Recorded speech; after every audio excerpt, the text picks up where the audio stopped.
alhamdulillahi ala ihsani wa syukru lahu ala taufiqihi wa amtinani wa asyhadu an la ilaha illallah wahdahu la syarika lahu ta'ziman li sya'ni wa asyhadu anna Muhammadan abduhu wa rasuluhu da'ila ridwani. Allahumma salli alaihi wa ala alihi wa ashabihi wa ikhwani. Para hadirin dan hadirat rahmatillah subhanahu wa ta'ala, pada kesempatan kali ini kita akan membahas tentang bahayanya tersebarnya kebodohan. Dan tersebarnya kebodohan merupakan salah satu dari tanda-tanda hari kiamat.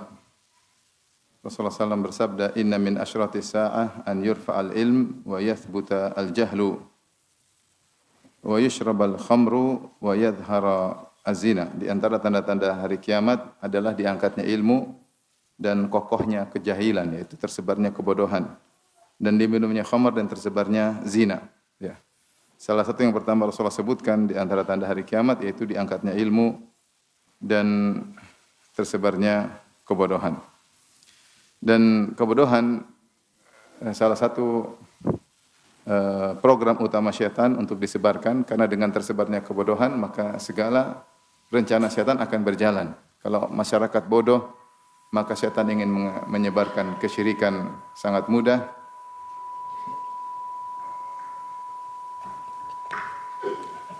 Syaitan ingin menyebarkan kemaksiatan juga sangat mudah, menjadikan orang-orang memerangi syariat sangat mudah karena kebodohan tersebar.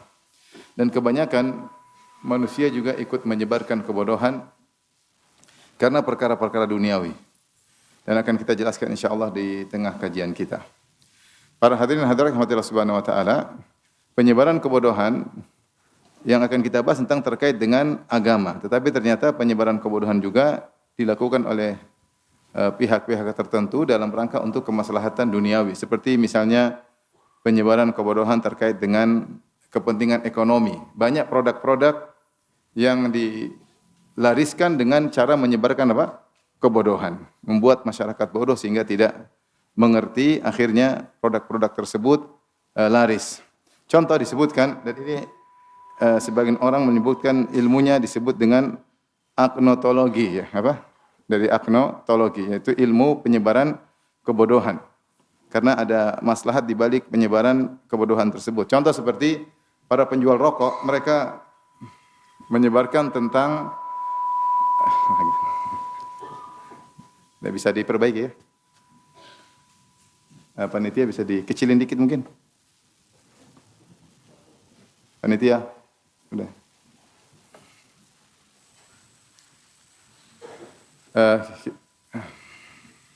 Tes. Kecilin dikit aja, enggak apa-apa. Tolong dikecilin dikit. Panitia.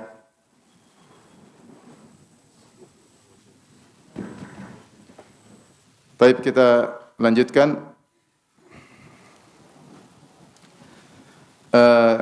Di antara sebab susah begini. Ulang dari awal aja, ulang dari awal. Tolong panitia dikecilin, bisa enggak?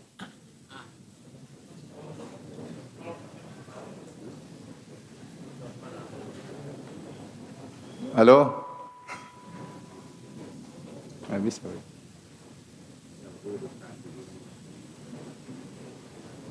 Ulang aja, Win. Ini terganggu begini. Bisa.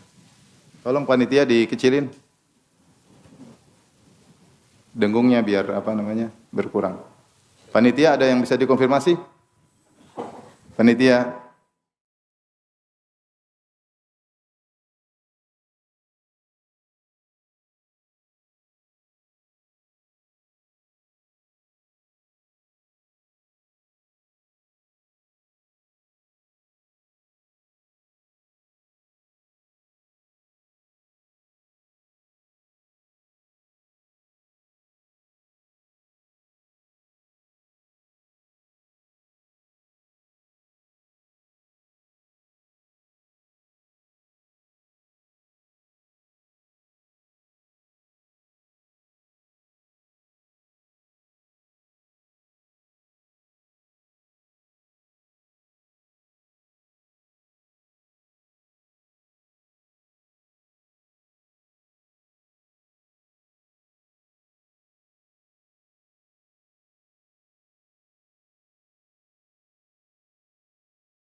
Sudah melewati kolam. Semoga Allah beri ganjaran yang besar. Baik, kita ulangi lagi ya. Bismillahirrahmanirrahim. Alhamdulillah, salatu wassalamu ala Rasulillah. Wa ba'd. Ikhwan dan akhwat yang rahmati Allah Subhanahu wa taala, pada kesempatan kali kita akan bahas tentang bahaya tersebarnya kebodohan pada umat ya. Sungguhnya penyebaran kebodohan terhadap umat dilakukan oleh orang-orang dengan sebab dan tujuan yang buruk ya. Di antaranya karena kepentingan duniawi, dan ini dilakukan bukan cuma terkait dengan agama, juga terkait dengan masalah duniawi ya. Sudah tadi sempat kita singgung tentang masalah ekonomi, bahwasanya sebagian para pedagang untuk memperlaris dagangan mereka, maka mereka menyebarkan kebodohan tentang produk mereka, yaitu bahaya-bahaya dari produk mereka mereka sembunyikan sehingga tidak diketahui oleh masyarakat. Seperti para penjual rokok, maka mereka menghilangkan ilmu tentang bahaya rokok, dan ini sangat laris pada dahulu. Sekarang juga mungkin orang masih bodoh akan hal tersebut. Kata mereka minimal masyarakat ragu bahwasanya rokok bahaya bagi paru-paru. Kalau sudah ragu maka akan terus laris. Selama ragu maka akan terus laris. Apalagi produk-produk rokok diiklankan dengan hal kebalikannya.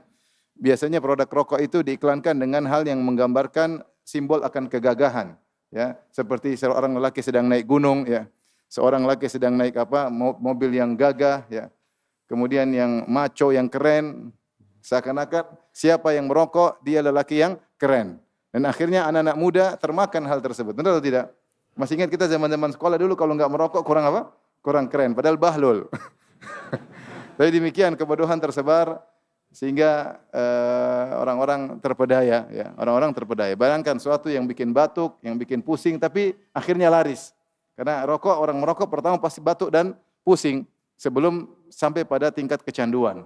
Ya, untuk bisa orang berani mencoba, dibuatlah iklan-iklan yang hebat, pembodohan kepada umat. Contoh seperti misalnya produk, disebutkan juga produk misalnya dengan gula yang tinggi. Disebut produk non-fat, tidak ada lemaknya, tetapi gulanya sangat tinggi. Kemudian gula akhirnya ketika tidak bisa digunakan oleh tubuh karena kurang gerak, karena mager ya, malas gerak, akhirnya gula tersebut menjadi jadi lemah, akhirnya menjadi penyakitan dan berbagai macam penyakit ya.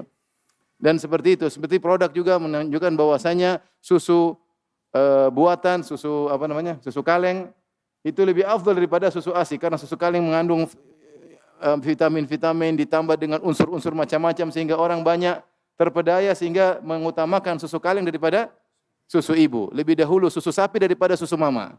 Akhirnya susu sapi lebih laris daripada susu mama. Itu cara-cara pembodohan memperlaris produk-produk dagangan. Disebut tadi ilmunya apa tadi?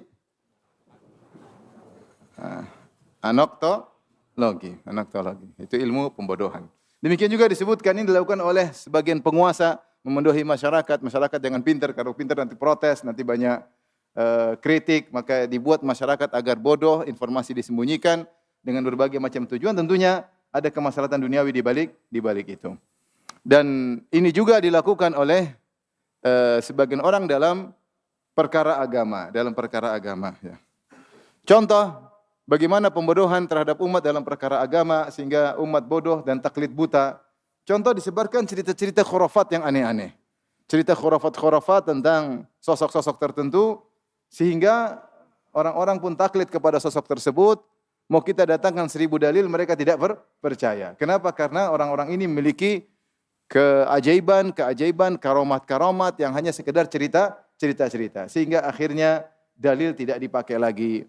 Padahal Al-Imam Malik rahimahullah pernah berkata, "Kullun yu'khadhu min qawli wa yurad illa sahib hadzal qabr." Bahwasanya semua orang boleh diambil perkataannya dan boleh ditolak kecuali siapa? Nabi Muhammad sallallahu alaihi wasallam, karena tidak ada yang maksum kecuali Rasulullah sallallahu alaihi wasallam. Abu Bakar juga bisa salah, Umar bisa salah, Utsman bisa salah, Ali bin Abi Thalib bisa salah, para sahabat bisa salah, para a'imah, Imam Malik, Imam Syafi'i, Imam Ahmad, Imam Abu Hanifah bisa salah, apalagi orang-orang yang jauh derajatnya di bawah mereka. Namun dibuatlah kisah-kisah khurafat-khurafat tentang sosok-sosok tertentu sehingga ketika khurafat tersebut luar biasa, dalil yang dimajukan akan dibuang, tidak akan dipercayai. Kenapa? Karena orang ini adalah wali. Gampangnya demikian. Oh, ini seorang ada lomba terbang untuk lomba terbang. Akhirnya terbang, yang satu nabrak atap, atapnya bocor, kemudian yang kedua loncat lagi. Itu mungkin atap zaman dahulu, kalau sekarang kepalanya yang bocor ya. Tapi orang ketika dengar ada ini satu terbang, lomba-lomba terbang-terbangan, maka sudah selesai. Mau pakai 1000 dalil, kamu 1000 dalil nggak bisa terbang. Hafal Quran, hafal hadis nggak bisa terbang. Udah nggak yang banyak omong. Ini terbang, tadi lomba-lomba terbang. Kan repot seperti itu. Ini pembodohan kepada umat. Sehingga umat jadi ditutup otaknya, sehingga tidak mau berpikir lagi secara kritis. Karena sosok yang dia hadapi suka lomba terbang. Mungkin lomba terbangnya pas 17 Agustus. Contoh, ini mematikan akal. Contoh lagi seperti sebagian kelompok firqah di tanah air melarang orang untuk ngaji di luar dari kelompoknya karena dia sudah menjamin surga dengan pembodohan mengatakan bahwasanya ilmu kita bersanad, pendiri firqah kita ini, kelompok kita ini bersanad, sehingga adapun yang lain tidak ada sanadnya. Zaman dahulu orang banyak dibodohi, padahal yang punya sanad banyak. Padahal yang punya sanad banyak, sanad Quran, sanad hadis banyak. Ustaz banyak.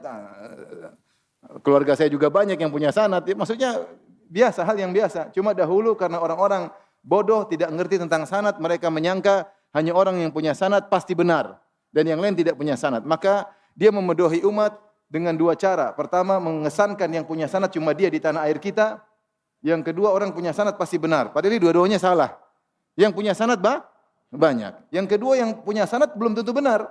Karena dalam hadis aja banyak perawi sanad yang bermasalah. Ada perawi sanad yang khawarij, ada perawi dalam sanad yang murji'ah, ada perawi dalam sanad al-syiah. Dan ini dibahas oleh para ulama, bagi orang ngerti hadis, ngerti ini adalah pembodohan yang luar biasa.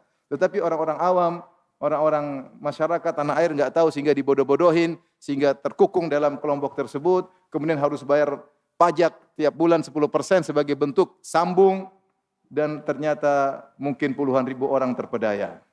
Membangun suatu dinasti yang dibangun di atas pembodohan kepada umat. Alhamdulillah sekarang banyak orang paham, setelah puluhan tahun orang mulai paham, orang meninggalkan firqah tersebut. Mungkin antum tahu firqahnya? Tahu? Ya sudahlah, sama-sama tahu. Taib, ini contoh pembodohan. Subhanallah, saya punya keluarga, saya diskusi sama dia selalu bilang, enggak begitu.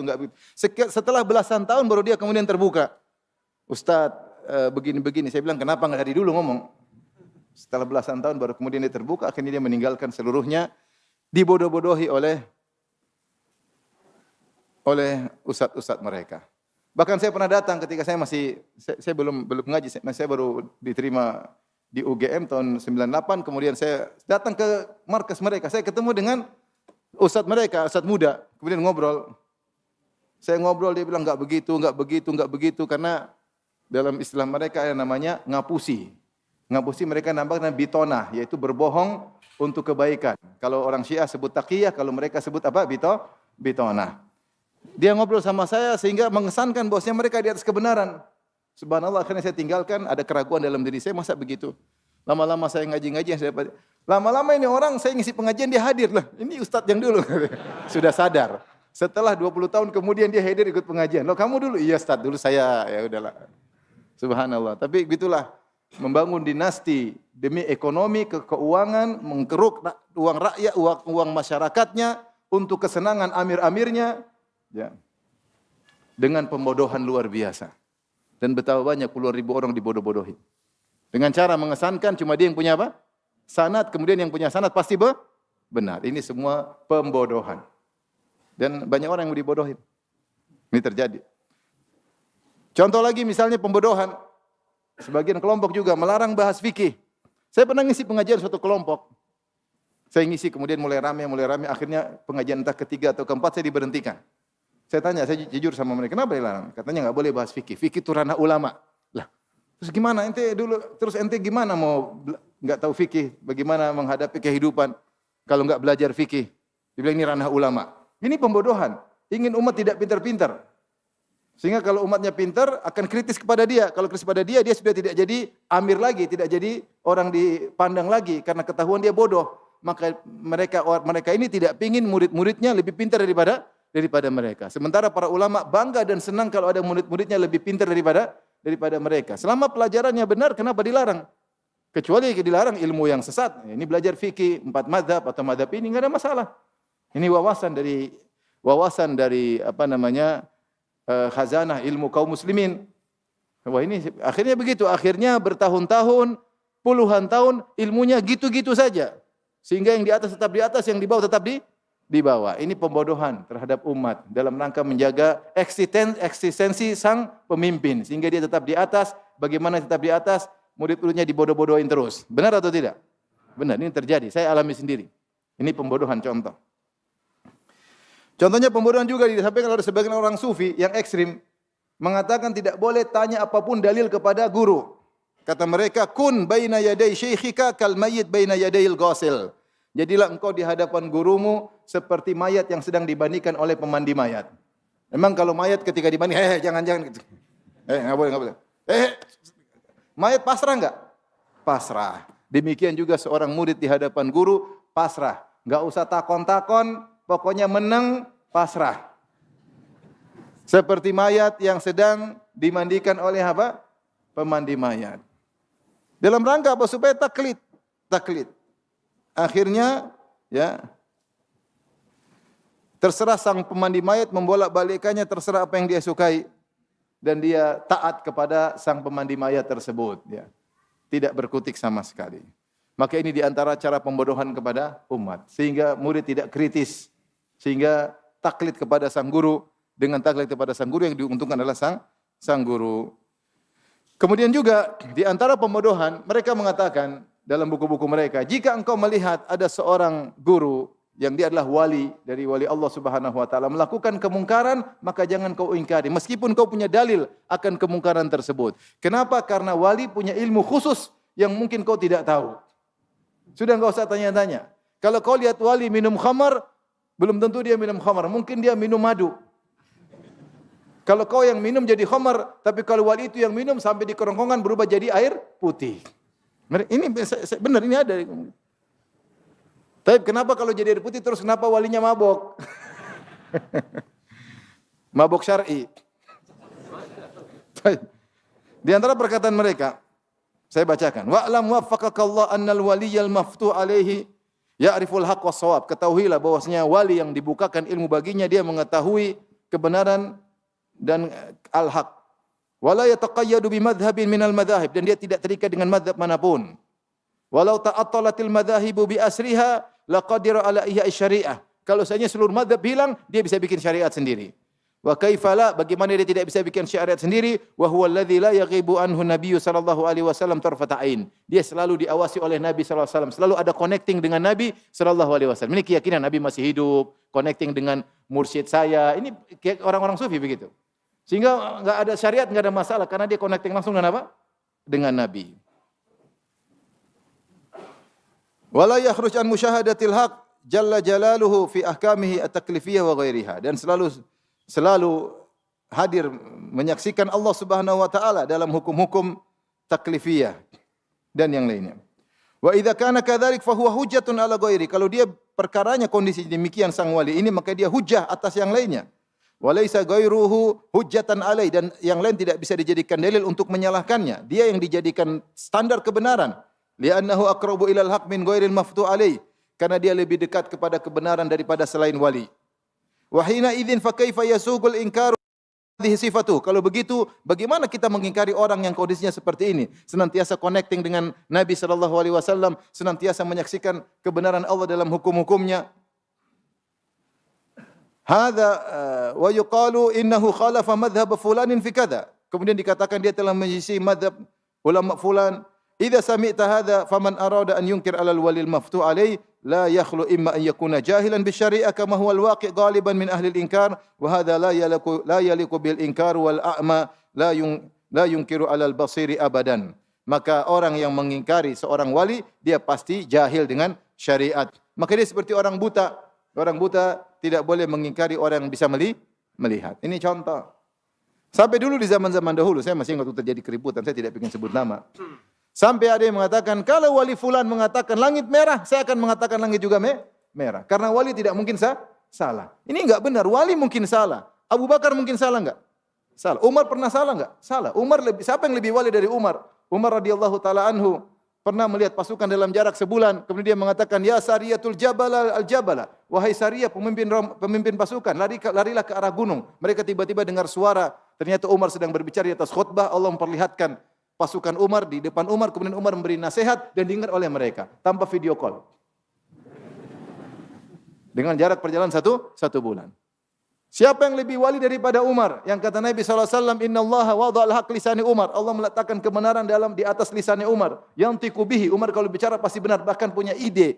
Umar punya ide 8 kali turun ayat membenari ide Umar. Bayangkan ide Umar sesuai dengan wahyu Allah Subhanahu Wa Taala. Siapa yang luar biasa seperti ini? Ya.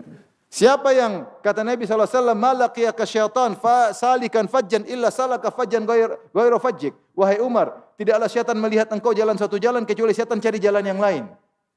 Mungkin sebagian kita kalau jalan syaitan malah mendekat.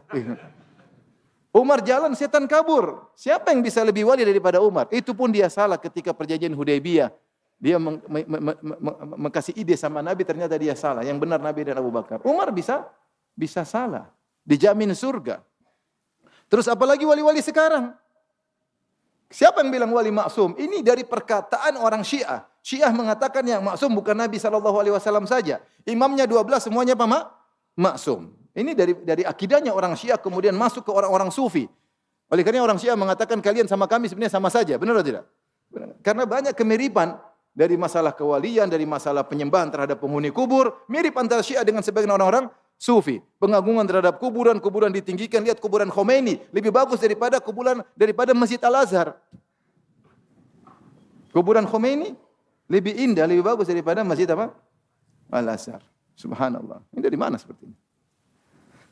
Oleh karenanya ini adalah ajaran Syiah yang masuk menerobos dan ini adalah pembodohan terhadap umat. Kalau wali sudah dicap wali, pokoknya apapun dia lakukan tidak boleh disalahkan. Seakan-akan kalau dibilang dia salah, kewaliannya batal. Ini dari mana kaidah seperti ini? Ini pembodohan. Benar-benar pembodohan. Sehingga orang bela wali membabi buta. Karena kalau dikatakan dia salah, seakan-akan kewaliannya apa? Batal. Padahal tidak syarat seorang wali harus benar terus. Lagi pula yang cap dia wali, mana capnya? Mana stempelnya? Mana sertifikat dari langit bahwasanya ini adalah apa? Wali. Ternyata ada yang bikin sertifikat. Tapi ada sebagian mereka membantah di antara mereka. Katanya ada yang ketemu Nabi Khadir, kemudian majukan proposal untuk minta apa? Sertifikat pengakuan dari Nabi Khadir. Ada-ada saja orang-orang.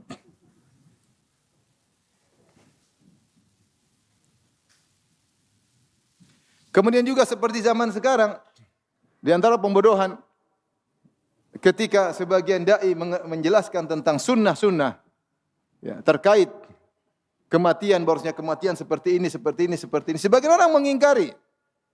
Karena ketika ada kematian, mereka punya proyek di balik kematian tersebut. Untuk mendapatkan harta yang banyak. Ketika datang sunnah menjelaskan bahwasanya orang kalau meninggal harusnya begini, mereka tentang luar biasa. Tentang luar biasa. Kita teliti-teliti ternyata di balik itu ada proyek. Ada proyek. Padahal itu mazhab Syafi'i. Baca buku fikih manapun dalam mazhab Syafi'i tentang bagaimana aturan-aturan terhadap mayat yang meninggal dunia. Sangat sederhana. Sunnah dalam Islam sangat sederhana terkait dengan apa? Mayat. Bagaimana orang yang meninggal harus disantunin, harus dibantu, bukan malah kebalikan, gagah-gagahan dengan mayat. Kemudian macam-macam. Silakan baca contoh buku yang sekarang Al-Fiqhul Manhaji. Saya ada kajian khusus tentang masalah ini.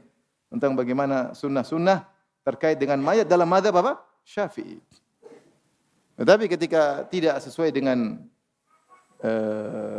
ekonomi sebagian orang, maka mereka mengingkari sunnah-sunnah tersebut, kemudian menyebarkan pembodohan luar biasa kepada umat. Baik hadirin dan hadirat rahmatillah subhanahu wa ta'ala. Ketahuilah bahwasanya tersebarnya kebodohan, tadi saya sebutkan adalah program utama apa? Syaitan. Program unggulan syaitan. Kenapa? Karena kalau kebodohan tersebar, maka semua yang ingin ditanam, ingin ditebarkan benihnya oleh syaitan, kemaksiatan, kesyirikan, khurafat, semuanya bisa. Karena masyarakat dalam kondisi bodoh sehingga tidak punya imun untuk melawan semua itu. Tidak punya ilmu untuk menangkis semua kesesatan. Karena orang bodoh diapa-apain boleh. Ditanam apapun akan tumbuh dan berkembang. Oleh karenanya Al-Imam Al-Bukhari meriwayatkan dari Ibnu Abbas radhiyallahu taala anhuma ketika menafsirkan firman Allah, wa qalu la tadharunna alihatakum wa la tadharunna waddan wa la suwa'an wa la yaghutha wa ya'uqa wa nasra. Ya. Berkatalah pembesar-pembesar kaum Nabi Nuh mewasiatkan kepada umat mereka agar tetap sabar dalam menyembah berhala. Wa qalu, kata mereka, la tadharunna alihatakum. Janganlah kalian meninggalkan sesembahan-sembahan kalian, berhala-berhala kalian. Wala tadharunna waddan wala suwa'an wala yaghutha wa ya'uqa wa nasra. Dan janganlah kalian tinggalkan 5 berhala kalian. Wad, suwa', yaghuth, ya'uq, nasr. Siapa 5 berhala ini? Kata Ibnu Abbas radhiyallahu taala anhuma, haula'i asma'u qaumin salihin fi asma'u rijalin salihin fi qaumi Nuh. Mereka ini adalah nama-nama orang soleh di zaman generasi kaum Nabi Nuh. Ya. Mereka sering kumpul satu majelis, mereka berzikir kepada Allah, mereka orang soleh tanpa diragukan, mereka ahli tauhid. Falamma matu auha syaitan ila qaumihim an insabu ila majalisihim allati kanu yajlisuna fiha ansaban wa sammuha bi asma'ihim. Maka syaitan datang. Pertama kali syaitan menjerumuskan mereka dalam kesyirikan, tidak langsung syirik. Kenapa? Ketika itu ilmu masih tersebar. Mereka ini punya murid-murid. Maka pertama syaitan mewahyukan dengan bid'ah terlebih dahulu. Kata syaitan, agar kita ingat tentang mereka, maka bangunkanlah atau bangunlah patung-patung, 5 patung di tempat biasa majelis mereka berzikir, majelis mereka menyampaikan ilmu dalam rangka untuk mengingat mereka. Ini pertama. Fafa'alu walam tu'bad. Akhirnya dibangunlah patung-patung tersebut. Dikasih nama Wat, Suwa, Yaghuth, Ya'uq, Nasr. Dibangun untuk zikroyat, untuk kenangan. Kalau lihat maka ingat tentang bagaimana orang-orang ini ahli ibadah. Tidak ada niat untuk diibadahi. Kenapa? Ilmu masih tersebar. Setan menunggu, setan tidak buru-buru. Karena kalau setan bilang sembah, mereka tidak mau sembah. Masih ada ilmu. Falamma halaka ulaik. Tatkala para pembangun generasi pertama yang bangun patung-patung tadi telah meninggal dunia. Wa nusyal ilm, dan ilmu telah dilupakan, ubidat. Maka akhirnya disembah. Akhirnya disembah. Jadi ketika ilmu sudah hilang, tidak ada lagi senjata yang dimiliki oleh masyarakat, tidak ada punya imun yang untuk menolak penyakit, ya, tidak ada senjata untuk menangkis, maka syaitan dengan mudah menyuruh berbuat syirik, mereka langsung ikut. Wa nusyal ilmu ubidat. Ketika ilmu sudah dilupakan, akhirnya berhala-berhala tadi disembah oleh kaum Nabi Nuh. Akhirnya mereka melakukan kesyirikan. Akhirnya Allah mengutus Nabi Nuh alaihissalam untuk mengingatkan mereka dari kesyirikan yang mereka lakukan. Lihatlah bagaimana cara syaitan menjerumuskan manusia ke dalam kesyirikan. Pertama, menunggu saatnya ilmu itu hilang. Begitu ilmu itu hilang, maka langsung disuruh untuk berbuat syirik. Maka di antara program unggulan syaitan adalah tersebarnya kebodohan. Dihilangkannya orang tidak mau lagi ngaji ilmu syar'i. Tidak ada lagi dai-dai yang menyuruh kepada ilmu syar'i. Karena kalau tidak ada ilmu, maka dia bisa menanamkan segala kesesatan di masyarakat dengan selapang-lapangnya. Kemudian juga dengan hilangnya ilmu, maka yang muncul adalah orang-orang bodoh. Ketika muncul orang-orang bodoh, maka mereka akan berfatwa dengan kesesatan. Dalam satu hadis Nabi sallallahu alaihi wasallam bersabda dalam Sahih Bukhari, "Inna Allah la yaqbidul ilma intiza'an yantazi'u minal ibad, walakin biqabdil ulama. Walakin yaqbidul ilma biqabdil ulama." Sungguhnya Allah tidak mencabut ilmu dari dada-dada manusia dengan mencabutnya begitu saja, tiba-tiba orang bodoh, tidak. Tetapi cara Allah mencabut ilmu, terutama menjelang hari kiamat, karena sudah kita sebutkan di antara tanda hari kiamat, an yurfa'al ilm wa yathbutal jahlu. Ilmu diangkat dan kebodohan kokoh. Kebodohan sampai kokoh.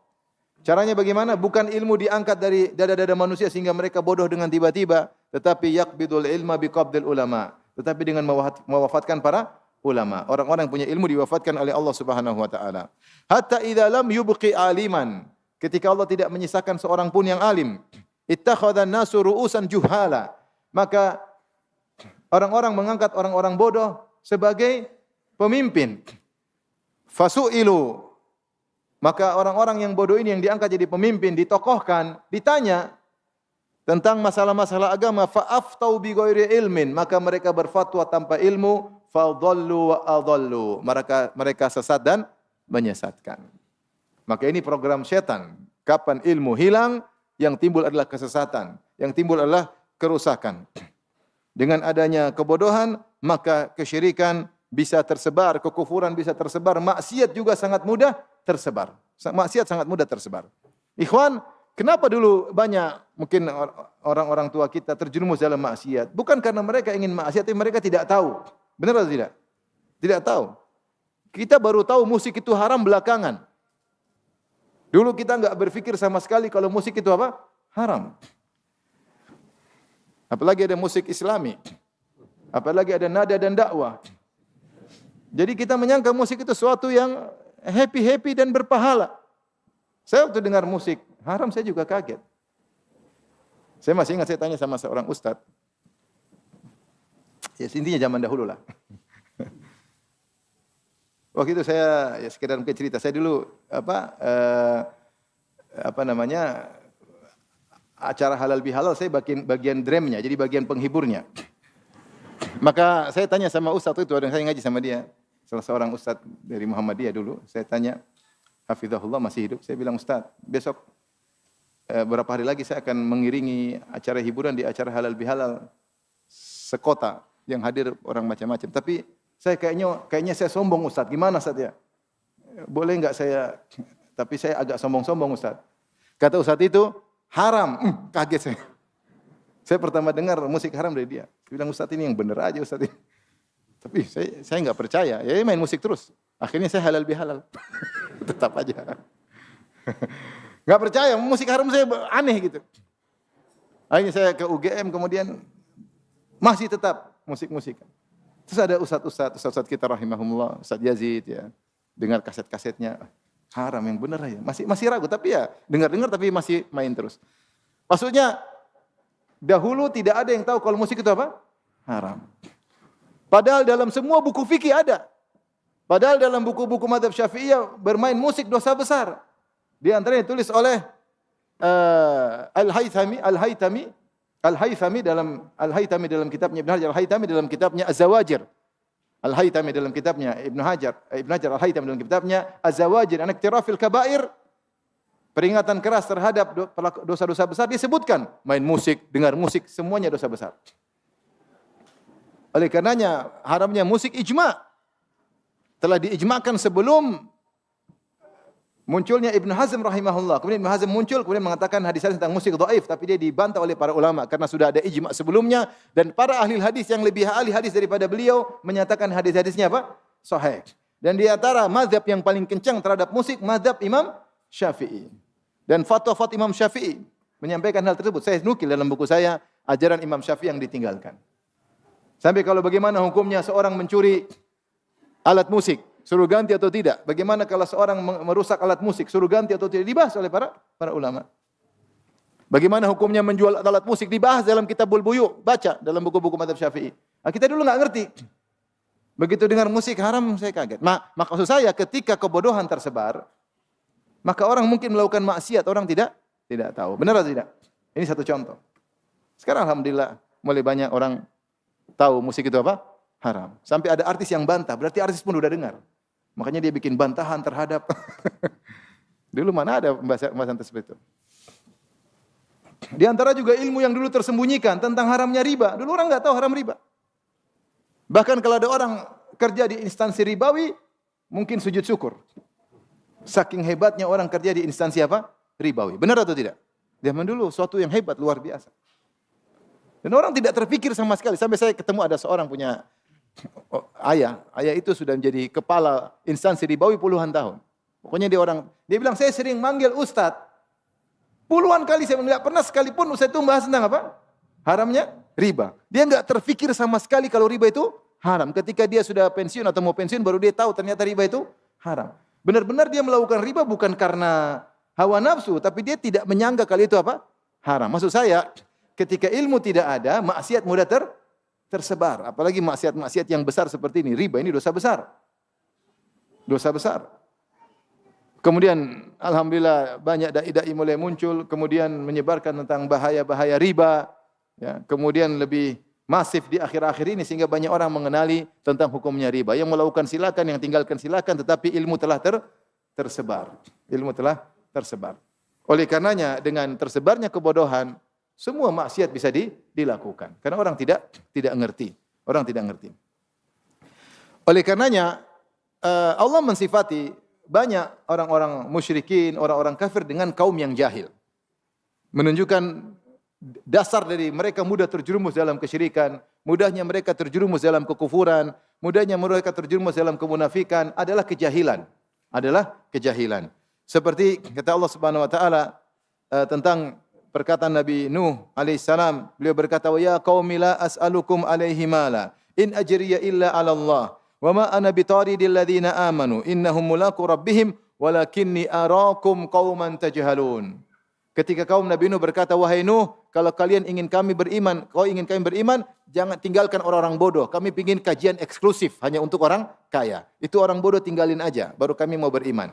Maka Nabi Nuh menjawab, "Wahai kaumku, aku tidak minta harta kepada kalian. Sungguhnya pahalaku hanya di sisi Allah. Wa ma ana bitaridil ladzina amanu." Aku tidak akan mengusir orang-orang beriman yang miskin-miskin tersebut. Innahum mulaqu rabbihim. Mereka akan bertemu dengan Allah Subhanahu wa taala. Walakinni arakum qauman tajhalun. Tapi aku mandang kalian adalah orang-orang yang bodoh. Kaya tapi bodoh. Sini Nabi Nuh mensifati mereka dengan orang bodoh.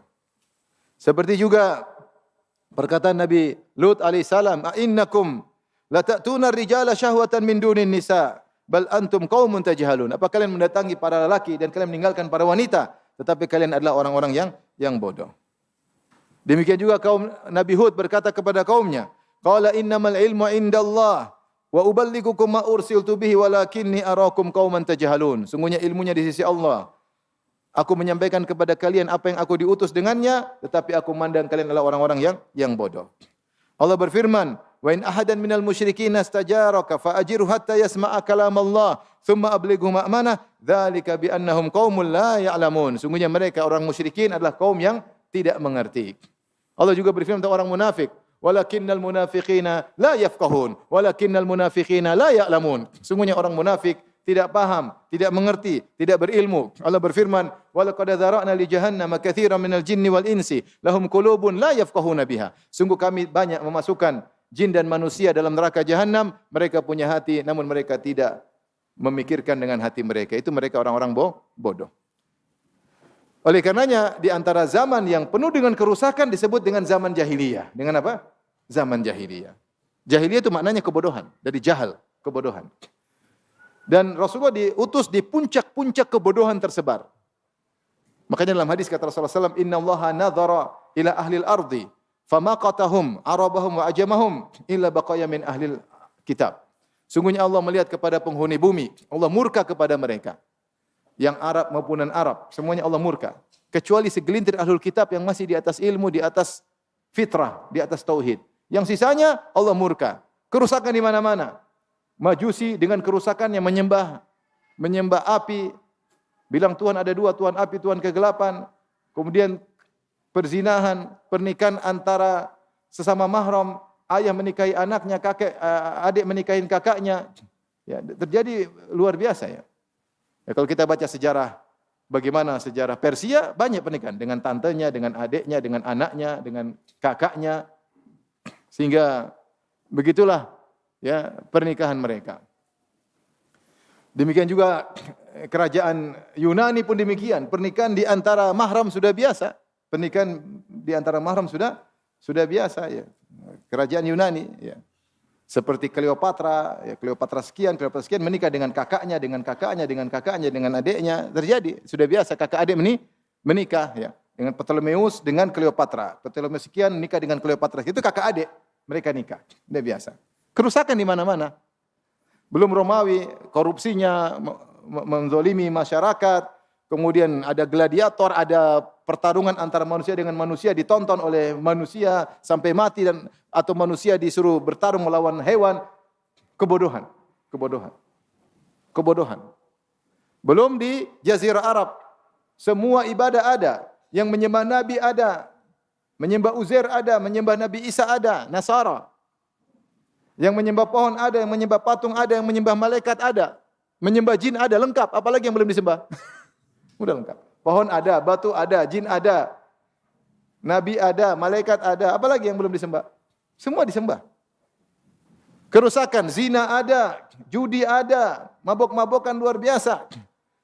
Sampai mereka kalau ada orang mabuk tanda kesuksesan, sampai mereka bikin syair-syair tentang khamar. Karena mereka bangga kalau bisa mabuk. Kalau mabuk berarti sukses. Subhanallah, kerusakan luar biasa. Sampai bunuh anak hidup-hidup. Dukun ada, sihir ada, jimat ada, lengkap semua. Nabi ketika belum diutus kerusakan, maka disebut dengan jahiliyah. Mencela nasab, menghina nasab, bunuh-bunuhan, perang-perangan, luar biasa. Maka disebut jahiliyah. Ini menunjukkan namanya jahiliyah itu, kebodohan itu memudahkan orang melakukan apa? Maksiat. Karena mereka enggak tahu. Makanya saya bilang tadi, betapa banyak orang mendengar musik, kadang enggak tahu musik itu haram. Betapa banyak orang praktek riba, enggak tahu riba itu haram. Kalau tahu mungkin paling tidak mereka berpikir 2 kali, 3 kali, entah lakukan atau tidak. Tapi ketika kejahilan tersebar, semua maksiat mudah untuk dilakukan. Maka namanya zaman jahiliyah. Dan semakin jauh dari zaman kenabian, semakin jahiliyah semakin tersebar. Dan Nabi terakhir sebelum Nabi Muhammad SAW, Nabi Isa. Nabi Isa 1 Masehi, Nabi Muhammad 571 Masehi lahirnya. Jarak antara Nabi dan Nabi Muhammad hampir 600 tahun. Dan itu sudah cukup membuat ilmu lenyap, membuat ilmu menguap. Sehingga yang terjadi hanyalah kesyirikan. Ada tersebar sisa-sisa ajaran Ibrahim, sisa ajaran Ismail, sisa-sisa ajaran Nabi Musa, sisa ajaran Nabi Isa, tapi sedikit. Baqaya min ahlil kitab. Hanya segelintir ahlul kitab yang masih bertauhid. Demikian juga di Mekah masih ada orang-orang disebut Ahnaf, yaitu orang-orang masih berpegang teguh dengan agama nenek moyang mereka Ibrahim, masih bertauhid. Cuma segelintir orang. Di antaranya Nabi Muhammad SAW sebelum jadi Nabi. Taib. Maka inilah kenapa dikatakan bahwasanya setan sangat senang dengan tersebarnya kebodohan. Karena kebodohan adalah sumber malapetaka, kesyirikan, kemunafikan, kemaksiatan, dan yang lainnya. Baik. Hadirin Allah Subhanahu wa taala, sebab tersebarnya kebodohan. Kebodohan terjadi secara umum dengan 2 hal. Pertama dengan sengaja, kedua tanpa sengaja. Adapun dengan sengaja, misalnya dengan bisikan syaitan. Sudah kita sebutkan tadi bagaimana syaitan mewahyukan kepada kaum Nabi Nuh untuk bikin patung dulu. Bangun patung terlebih dahulu, bikin patung, jangan dulu disembah. Ketika ilmu sudah hilang, baru disuruh apa? Disembah. Berarti ada syaitan yang membisikkan.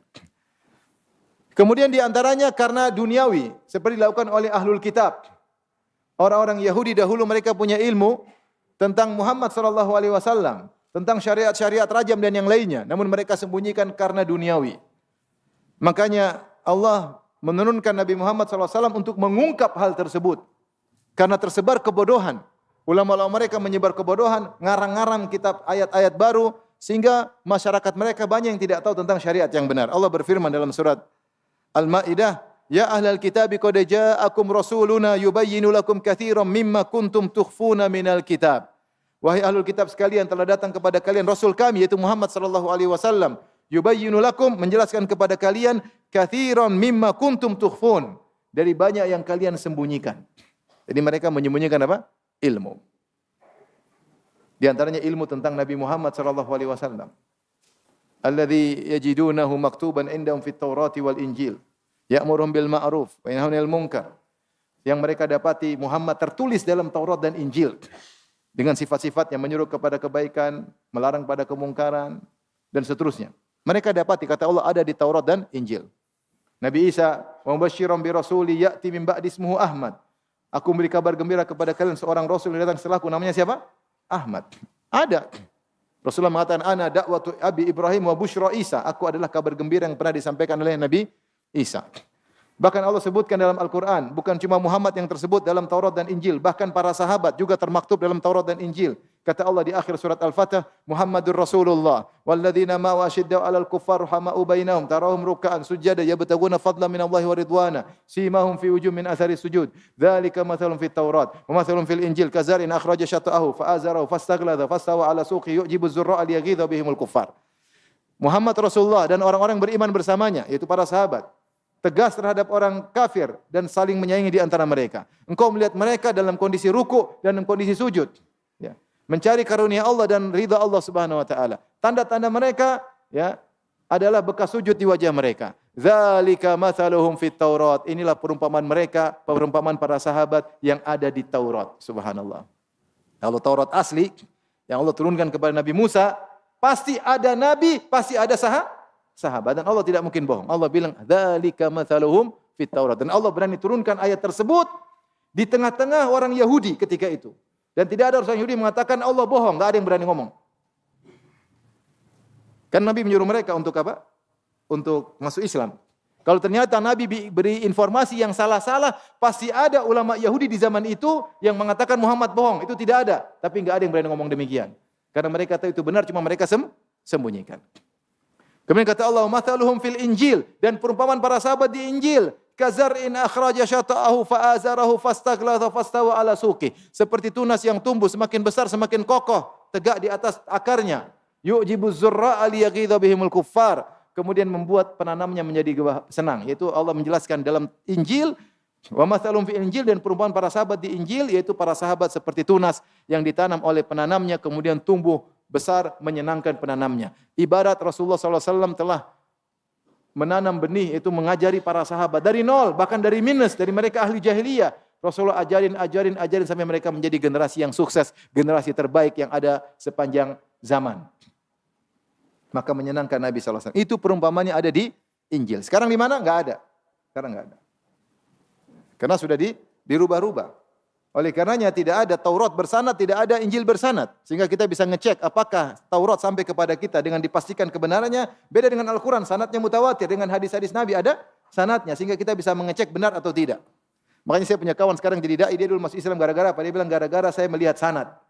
Ketika saya baca hadis an fulan sampai Nabi, sehingga perawi-perawi ini ada biografinya, bisa kita cek, pendusta atau jujur atau penipu, suka lupa, sehingga kita bisa pastikan hadis sahih atau hadis dhaif. Nah sekarang Injil sanadnya enggak ada.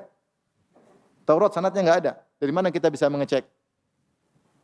Intinya Allah sebutkan bahwasanya di antara kegiatan ahlul kitab, ulama ahlul kitab, mereka menyembunyikan ilmu mereka. Sehingga terjadi pembodohan kepada ahlul kitab. Allah juga berfirman dalam surat Al-Baqarah, "Wala talbisul haqqo bil batili wa taktumul haqqo wa antum ta'lamun." Janganlah kalian mencampurkan kebenaran dengan kebatilan dan kalian menyembunyikan kebenaran padahal kalian mengetahui. Allah juga berfirman, "Ya ahlal kitabi lima talbisunal haqqo bil batili wa taktumunal haqqo wa antum ta'lamun." Wahai ahlul kitab, kenapa kalian mencampur adukan antara kebenaran dan kebatilan dan kalian menyembunyikan kebenaran padahal kalian mengetahui? Kenapa mereka menyembunyikan kebenaran? Demi dunia. Allah berfirman dalam surat Al-Baqarah, "Innal ladzina yaktumuna ma anzalallahu minal kitabi wa yashtaruna bihi tsamanan qalila." Sungguhnya orang-orang yang menyembunyikan apa yang Allah turunkan, itu ahlul kitab, minal kitab. Ayat-ayat Taurat dan Injil mereka sembunyikan. Buat apa? Wa yashtaruna bihi tsamanan qalila. Dengan menyembunyikan tersebut mereka mendapatkan kepentingan duniawi yang cuma sedikit. Apa hukumannya? Ulaika ma ya'kuluna fi butunihim illan nar. Mereka tidak makan dari hasil dunia tersebut kecuali api neraka, api dalam perut mereka. Wala yukallimuhumullahu yaumal qiyamah. Allah tidak akan berbicara dengan mereka pada hari kiamat. Wala yuzakkihim, dan Allah tidak akan mengampuni dosa-dosa mereka. Walahum adzabun alim, dan mereka azab yang pedih. Jadi mereka menyembunyikan ayat-ayat karena apa? Kepentingan duniawi. Di antaranya mereka menyembunyikan ayat-ayat tentang Nabi SAW. Mereka menyangka kalau ada Nabi Arab, kemudian orang-orang mengetahui ada Nabi, mereka akan ditinggalkan. Karena mereka bukan lagi ulama yang sering ditanya. Karena ada Nabi baru, punya ilmu baru. Jadi mereka tidak mau, mereka ingin tetap dihormati. Mereka tetap ingin dianggap orang yang paling berilmu satu-satunya. Maka Nabi ini harus tidak diakui. Gimana caranya Nabi ini tidak diakui? Padahal informasi mereka tentang Nabi sangat lengkap. Makanya Allah mengatakan, ya'rifunahu kama ya'rifuna abna'ahum. Mereka mengenali Nabi seperti mengenali anak-anak mereka. Tapi pembodohan kepada umat. Di antaranya juga ketika mereka bertanya tentang rajam, Nabi mengatakan ada dalam kitab kalian. Datangkan kitab kalian, suruh baca. Waktu itu rajam belum dihapus dalam kitab mereka, enggak tahu sekarang. Maka ada yang baca ayat tentang hukum orang yang melakukan zina, kemudian dia tutup karena Taurat digelar. Sampai sekarang kalau dibuka digelar. Maka ketika dibaca, ada satu orang tukang baca, tangannya dia tutup, seakan-akan dia pegang buku. Padahal di sini ayat tentang apa? Rajam. Jadi dia baca, dia loncat. Maka Abdullah bin Salam, seorang Yahudi yang masuk Islam, sahabat yang mengatakan, "Ya Rasulullah, suruh dia angkat tangannya." Nah, ketahuan ada ayat rajam.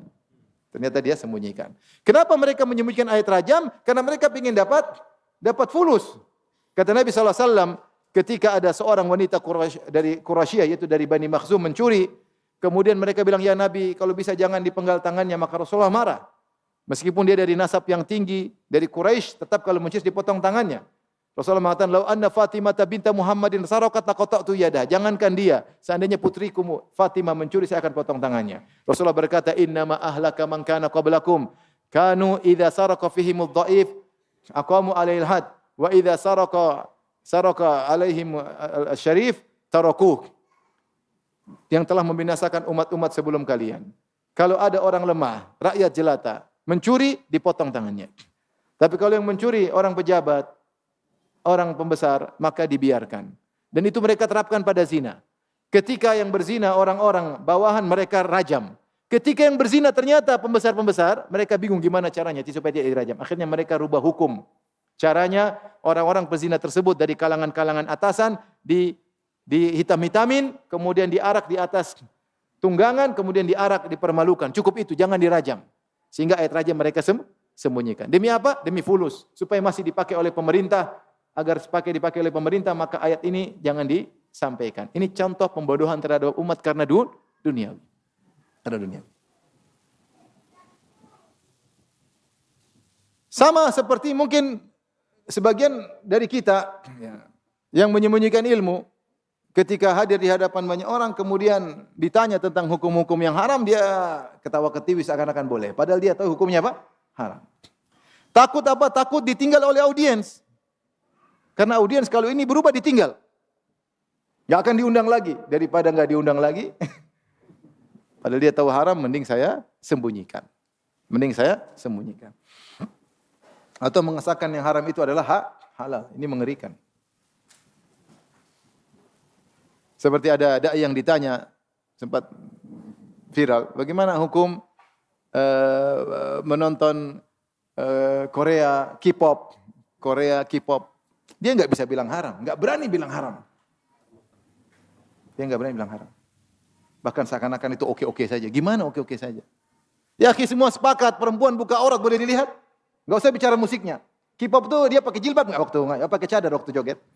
Nah, pakai cadar atau buka aurat. Artinya bisa bilang haram. Kalau musik mungkin dia bilang musik khilaf. Tidak ada yang khilaf kalau buka aurat haram. Kenapa dia enggak berani bilang haram? Takut ditinggal audiens.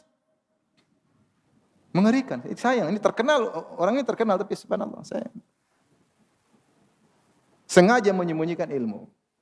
Makanya Rasulullah mengatakan, "Man su'ila an ilmin fakatamahu aljamahullahu yaumal qiyamah bilijami minan nar." Siapa yang ditanya tentang ilmu kemudian dia sembunyikan, Allah akan kasih kekang seperti kekang kuda di mulutnya dari api neraka jahanam. Bilang aja haram. Enggak berani, malah mengesankan boleh. Malah mengesankan apa? Boleh. Maka hati-hati, kebanyakan orang menyembunyikan ilmu dengan sengaja karena ada kepentingan duniawi di balik itu. Taib, sebab tersebarnya ilmu yang kedua adalah tanpa sengaja. Tanpa sengaja karena kesalahan dalam metode berilmu. Contoh yang dilakukan oleh orang Khawarij. Orang Khawarij, mereka tidak bermaksud buruk. Tapi mereka bodoh. Sehingga mereka tersebar kebodohan pada diri mereka karena kebodohan mereka. Karena mereka tidak menempuh metodologi yang benar. Harusnya kalau mereka memahami Al-Quran harus melalui para sahabat. Karena para sahabat adalah yang paling ngerti tentang apa? Al-Quran. Tapi ketika sahabat masih hidup mereka tinggalkan. Mereka berusaha paham Al-Quran sendiri. Akhirnya mereka salah. Terjadilah pembodohan. Bukan karena sengaja tapi karena dengan meninggalkan metodologi yang benar.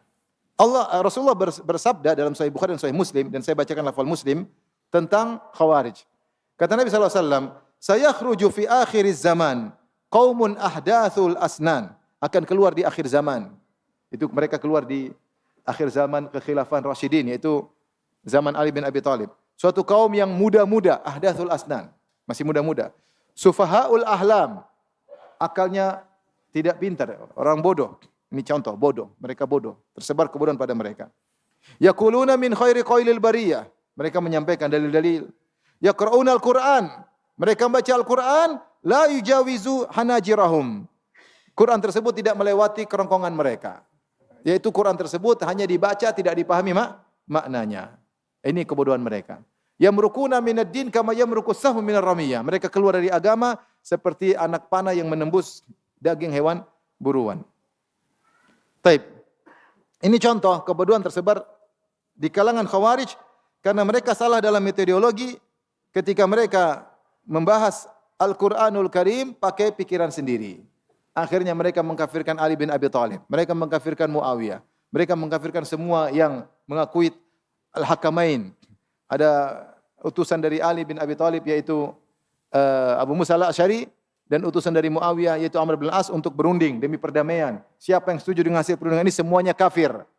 Subhanallah, akhirnya ketika mereka sudah kumpul sekitar 12.000 orang, Ali semangat untuk memerangi mereka. Karena Rasulullah kasih kabar akan muncul di akhir zaman Khawarij.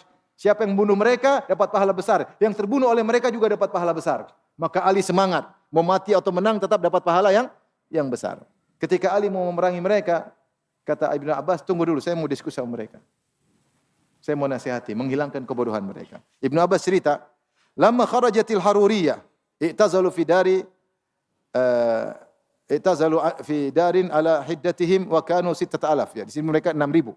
6.000, mohon maaf, sini 6.000 dalam sebagian riwayat. Faqultu li Ali ya Amirul Mukminin, abrid bis salati la ali ukallimu haula'il qaum. Wahai Ali bin Abi Thalib, tunda salat zuhur, saya ingin ngomong dulu sama mereka. Kata Ali, "Inni akhafuhum alaik." Saya khawatir kau kena bahaya. Mereka bengis-bengis, mereka ngeri-ngeri. Aku berkata, "Kalla, insyaallah aman. Insyaallah tidak ada bahaya." Ibnu Abbas nekat. Ketemu orang yang mau siap perang ini. Dia datang, "Falabistu ahsana ma yakunu min hulalil Yaman wa tarajjaltu." Kata Ibnu Abbas, saya pun memakai baju yang indah dari import dari Yaman, dari kain-kain dari Yaman. Terus saya sisiran rambut, rapi maksudnya. Wa dakhaltu alaihim fi darin nisfan nahari wa hum ya'kulun. Maka aku pun masuk menemui mereka di tengah siang hari dan mereka sedang makan. Ya. Dalam riwayat yang lain ada di antara mereka qailun, yaitu mereka tidur siang. Fi nahri dhahira, di tengah siang. Faqalu marhaban bika ya Ibnu Abbas. Maka mereka mengatakan, "Selamat datang wahai Ibnu Abbas." Mereka tahu Ibnu Abbas sepupunya Nabi. Jadi mereka menghormati. "Selamat datang wahai Ibnu Abbas." Kemudian langsung mereka ingkari, "Madhil, pakaian bagus apa ini?" Seakan-akan orang soleh tidak boleh pakai baju bagus. Sudah pakai baju bagus, rambut keren, sisiran, seakan-akan orang soleh harus kempro, harus bajunya semerawut, harus robek-robek. Maka dia ingkari. Mereka ingkari, "Apa baju seperti ini?" Ini Ibnu Abbas sengaja untuk menunjukkan bodohnya mereka. Maka Ibnu Abbas berkata, "Mata ibuna alayya, ngapain kalian mencelaku? Laqad ra'aitu ala Rasulillah sallallahu alaihi wasallam ahsana ma yakunu minal hulal." Saya pernah melihat Nabi pakai baju lebih bagus lagi daripada ini. Wa nazalat, dan telah turun firman Allah dalam surat Al-A'raf ayat 32, "Qul man harrama zinatallahi allati akhraja li ibadi wat thayyibati minar rizq." Siapa yang berani-berani mengharamkan kebaikan yang Allah turunkan bagi hambanya dan rizki yang baik. Yang haram. Kalau yang baik kenapa diharamkan? Makanya boleh. Terus mereka sudah salah pertama. Mereka berkata, "Fama ja'abika, ngapain ke sini wahai Ibnu Abbas?" Lihat perkataan Ibnu Abbas. Menunjukkan mereka salah dalam bermetodologi dalam memahami agama. Kata Ibnu Abbas, "Ataitukum min indi ashabin Nabi sallallahu alaihi wasallam, al-muhajirin wal ansar." Saya datang dari sisi perwakilan dari para sahabat Nabi, kaum muhajirin, kaum ansar. Wa min indi ibni ammin Nabi sallallahu alaihi wasallam wa sihrihi, dan saya datang dari sisi Ali. Ali bin Abi Thalib adalah sepupu Nabi dan mantu Nabi. Yang kalian mau perangi. Yang kalian mau perangi ini apa? Sepupu Nabi sekaligus mantu Nabi. Dan saya datang dari para sahabat. Wa alaihim nazalal Qur'an, kata Ibnu Abbas, dan Al-Qur'an turun kepada mereka. Agar mereka sadar mereka bodoh. Memahami Al-Qur'an dengan pemahaman sendiri. Tidak metodologi, harusnya ikut pemahaman para sahabat. Dan kepada mereka lah turun Al-Qur'an. Fahum a'lamu bi ta'wilihi minkum. Para sahabat lebih ngerti tafsir Al-Qur'an daripada kalian. Wa laisa fikum minhum ahadun, dan tidak seorang pun sahabat ada di kalangan kalian. Tidak ada. Kalian anak muda, tidak ada satupun orang alim di antara kalian. Terus gimana? Enggak bodoh. Sok pintar, metodologinya salah, pahami Al-Qur'an dengan sendiri. Ini bagaimana cerdasnya Ibnu Abbas. Ibnu Abbas pintar, para sahabat pintar-pintar semuanya. Ini dijelaskan oleh Imam Syafi'i, para sahabat pintar. Di sini Ibnu Qayyim, para sahabat pintar. Di antara kepintaran lihatlah Umar bin Khattab. Punya ide 8 kali ayat turun sesuai. Pintar atau tidak? Pintar. Karena sebagian orang menggambarkan sahabat dulu bodoh-bodoh, jihad melulu, ibadah melulu, bodoh. Digambarkan seperti itu. Kami ini yang pinter-pinter tahu takwil-takwil, apalagi orang-orang liberal. Goblok kalian. Yang pinter sahabat. Gimana enggak pinter? Ayat turun tentang mereka. Mereka lebih mengerti tentang maksud ayat-ayat Al-Quran. Faham? Mereka lebih mengerti tentang bahasa Arab. Al-Quran bukan bahasa Jawa. Bukan bahasa Bugis. Bukan bahasa Papua. Al-Quran bahasa Arab. Orang Arab lebih mengerti maksud-maksudnya. Apalagi para sahabat. Kita cuma bisa kaifahalek. Ahsanallahu ilaik. Terus apa lagi? Marhaban. Ahlan wa sahlan. Kita aja ngobrol bahasa Arab. Baik. Maka Ibnu Abbas kasih tahu kesalahan mereka. Ini kami saya dari para sahabat yang Al-Quran turun kepada mereka dan kalian tidak seorang pun ada sahabat di antara kalian. Liuballighakum ma yaqulun wa uballighu ma taqulun. Saya menjadi penengah di antara kalian. Saya ingin sampaikan apa perkataan mereka dan agar saya sampaikan apa perkataan kalian kepada mereka. Jadi Ibnu Abbas seakan-akan sebagai penengah. Qala ba'dhum, sebagian mereka langsung tegur. La tukhasimu Quraisyan. Jangan debat sama orang Quraisy. Ini orang Quraisy. Allah telah berfirman balhum qaumun khasimun. Mereka orang Quraisy suka debat, jangan debat sama mereka. Jadi sudah mutus, jangan usah debat. Akhirnya sebagian mereka tidak mau diskusi sama Ibnu Abbas. Enggak usah diskusi. Kata Ibnu Abbas, "Wa ma ataitu qauman qad ashadda ijtihadan minhum." Aku tidak pernah melihat suatu kaum yang paling kuat ibadahnya seperti mereka. Ibnu Abbas mensifati mereka bodoh tapi rajin apa? Ibadah. Wajah mereka pucat karena begadang salat malam, karena puasa, ya. Kemudian mereka rajin ibadah terlihat pada fisik mereka. Intinya mereka sangat rajin ibadah. Maka Rasulullah sendiri sudah bilang, kata Rasulullah, tahqiruna salatakum ma'a salatihim wa siyamakum ma'a siyamihim. Kalian kalau bandingkan salat kalian wahai para sahabat dengan Khawarij, kalian akan minder dengan salat kalian. Kalau kalian bandingkan puasa kalian dengan puasa Khawarij, kalian akan minder karena mereka semangat sekali beribadah, tetapi mereka bodoh. Faqala ba'dhum lanukallimannahu wa lananzuranna ma yaqul. Enggak, kita diskusi aja. Sebagian mereka enggak mau, sebagian mereka mau. Kita diskusi aja. Kita lihat apa yang ingin dia omongin Ibnu Abbas. Kata Ibnu Abbas, hatu man naqamtum ala ashabi Rasulillah sallallahu alaihi wasallam wa ibni ammihi. Sebutkan argumentasi kalian kenapa kalian mengkritik, marah, ingin berperang melawan sahabat Nabi dan sepupu Nabi yaitu Ali bin Abi Thalib. Qalu salas, kami punya dalil 3. Qultu ma hunna, apa dalil kalian mengkritiki para sahabat?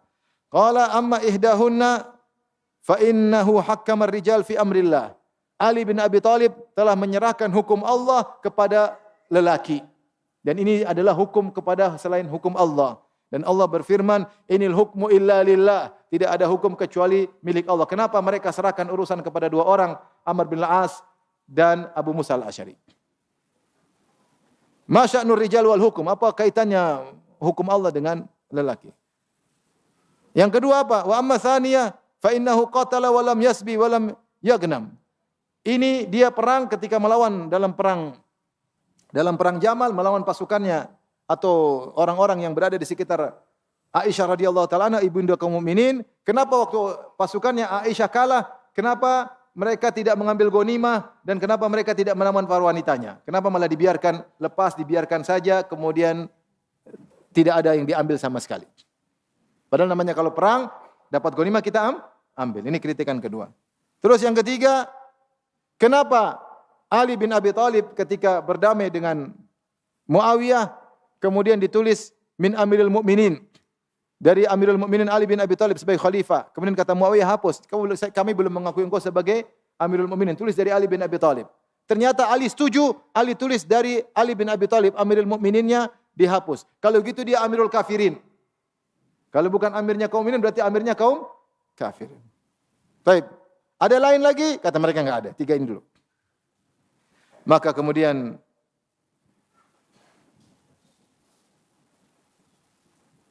Ibnu Abbas berkata, "Taib, bagaimana menurut kalian kalau saya bacakan Al-Quran dan hadis Nabi? Kalian sadar kalau kalian salah? Siap."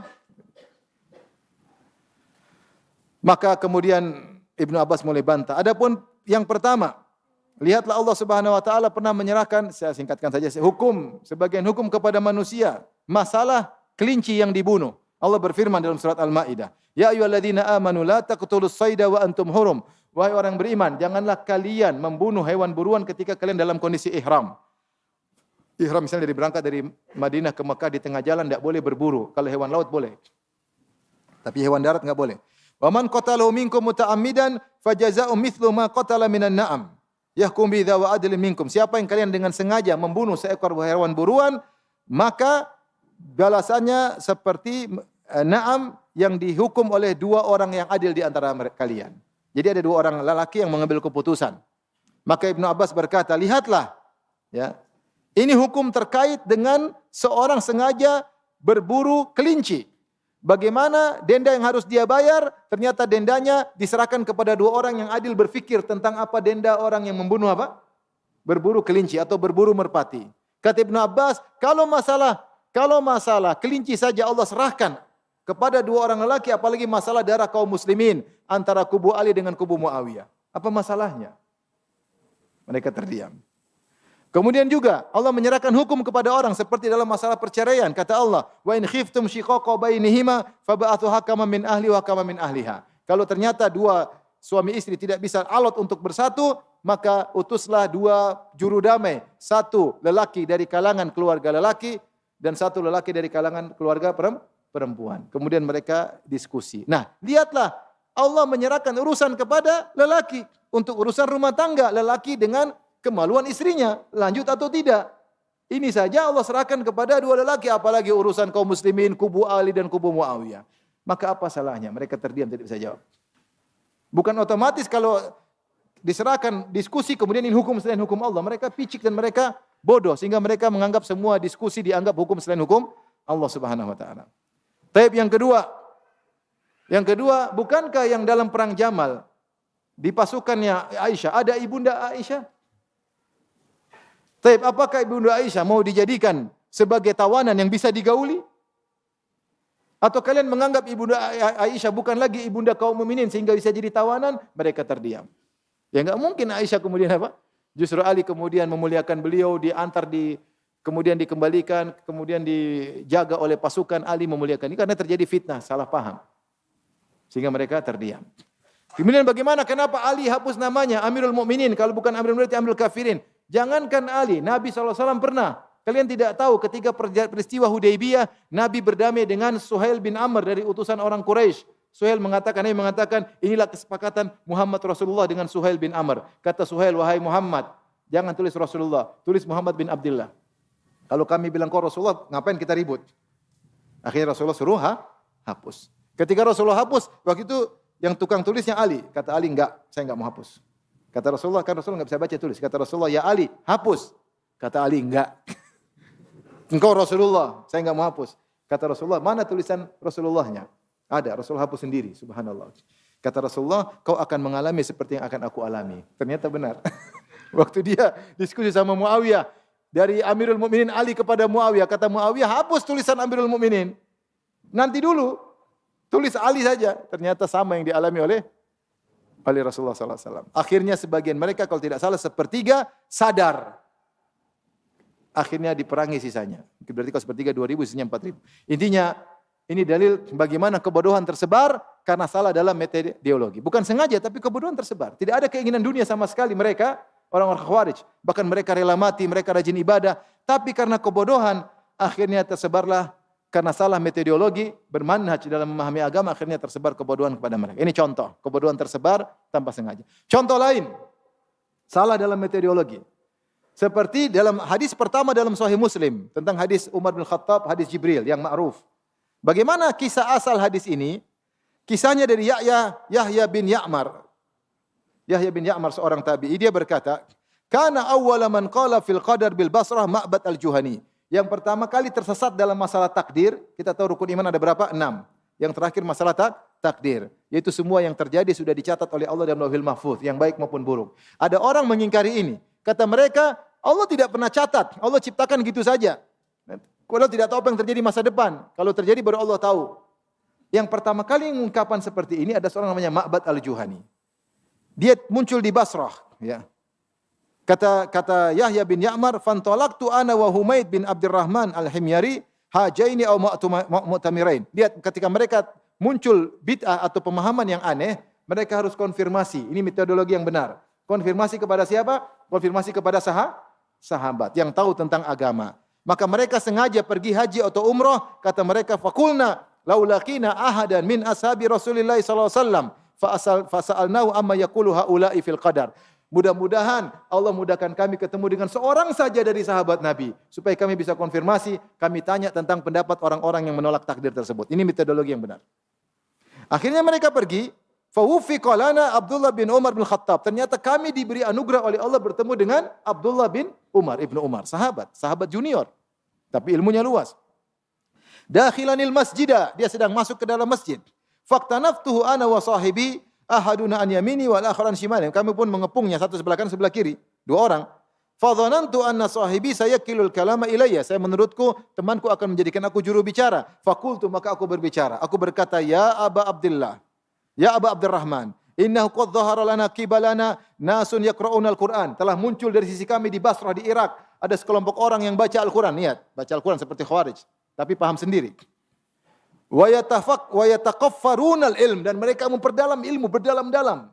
Ini berdalam-dalam tapi tidak ikut metodologi. Wa dzakara min sya'nim, kemudian disebutkan mereka begini-begini, wa annahum yaz'umuna an la qadar wa annal amra unufun. Sehingga mereka berkesimpulan tidak ada takdir. Yang ada Allah bikin, Allah baru tahu kalau sudah terjadi. Ini kekufuran. Ya, akhirnya Ibnu Umar marah. Ibnu Umar berkata, kalau kau bertemu dengan mereka, kabarkan anni bari'un minhum wa hum bura'a minni. Aku berlepas dari mereka dan mereka berlepas dariku. Dan kabarkan kepada mereka, seandainya salah seorang dari mereka punya emas sebesar gunung Uhud, dia infakkan di jalan Allah, ma qabilallahu minhu hatta yu'mina bil qadar. Allah tidak akan terima infaknya sebesar gunung Uhud sampai dia beriman kepada takdir. Karena aku telah mendengar ayahku Umar bin Khattab bercerita, tentu disebutkan tentang hadis Jibril. Maksud saya, Ma'bad al-Juhani dengannya muncul firqah Qadariyah. Mereka tidak sengaja sesat, tapi mereka salah metodologi. Berusaha paham Quran dengan pemahaman apa? Sendiri. Akhirnya menurut mereka tidak adil. Kalau Allah sudah mentakdirkan iblis masuk neraka, kemudian Allah azab iblis. Menurut mereka tidak adil. Kalau begitu enggak ada takdir. Bahaya kalau orang ngaco, tidak baca Quran, tidak baca hadis, tidak pemahaman sahabat, akhirnya punya kesimpulan sendiri. Akhirnya dia menyimpulkan tidak ada takdir. Ini contoh salah, sesat karena bukan cari kesesatan, tapi tidak sesuai dengan metodologi. Dan inilah yang terjadi juga falasifatul Yunan. Falasifatul Yunan di era sekitar abad keempat atau ketiga sebelum Masehi, itu di zamannya tokoh-tokoh Plato, Aristoteles, ya. Sebelumnya ada Socrates, kemudian Plato, Aristoteles, kemudian setelah itu abad ketiga setelah Masehi Plotinus. Mereka berbicara tentang Tuhan yang mereka namanya pembahasan tentang non materi. Jadi pembahasan falsafah atau filsafat Yunani terkait dengan materi, terkait dengan non materi. Kalau materi oke-oke saja, tentang fisika, tentang kimia, tentang biologi, tentang matematika, ini mereka banyak benarnya dan mereka benar-benar mencari kebenaran. Sehingga banyak tulisan mereka menjadi dasar tentang medis. Tapi ternyata mereka tidak hanya berbicara tentang materi, mereka juga bicara tentang namanya non materi yang mereka namakan dengan metafisika. Atau disebut dalam bahasa Arab mawara al-alam. Ketika mereka bicara tentang non materi, apa di balik materi ini? Mereka serempet-serempet tentang Tuhan. Akhirnya mereka bicara tentang apa?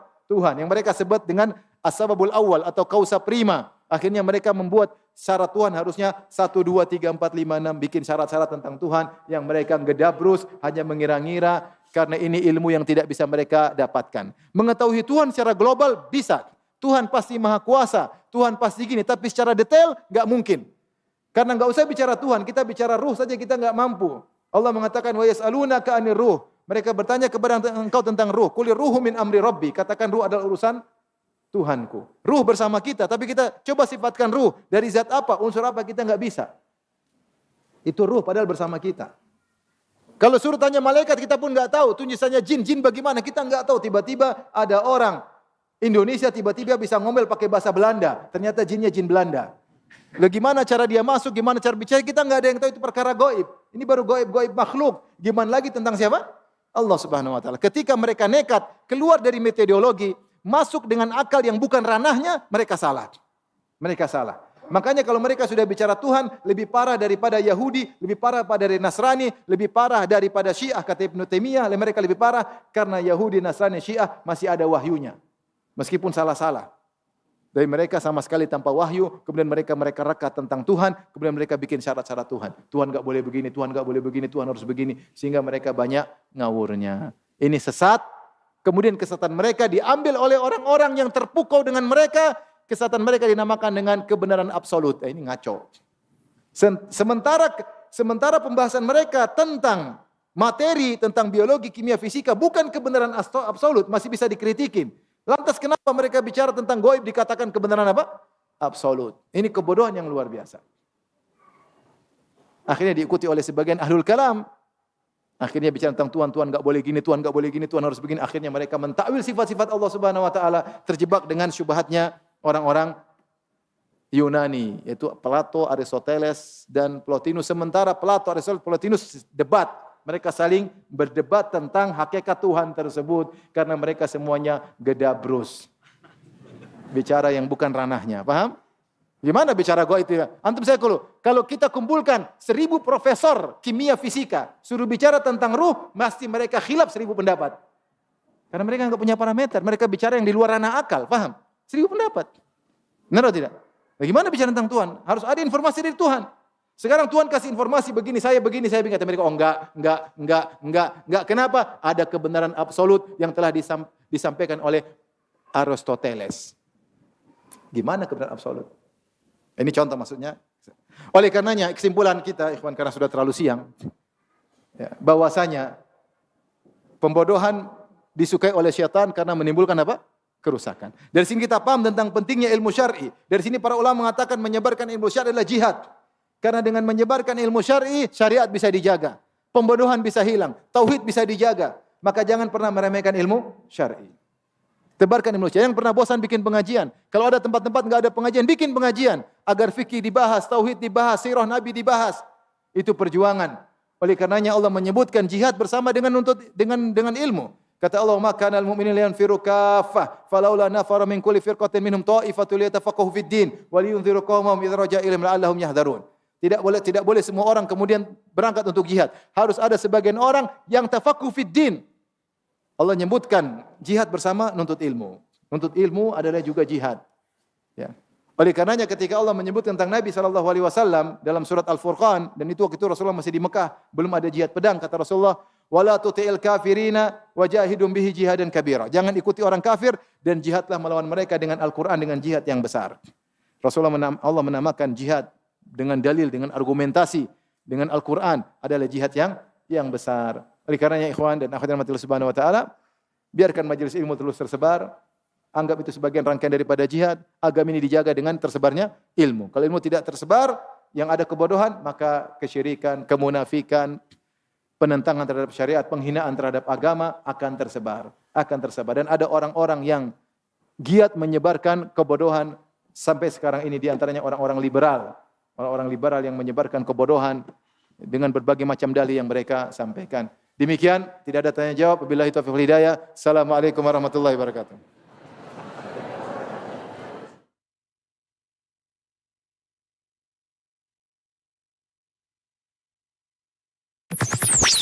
Roja TV, saluran tilawah Al-Quran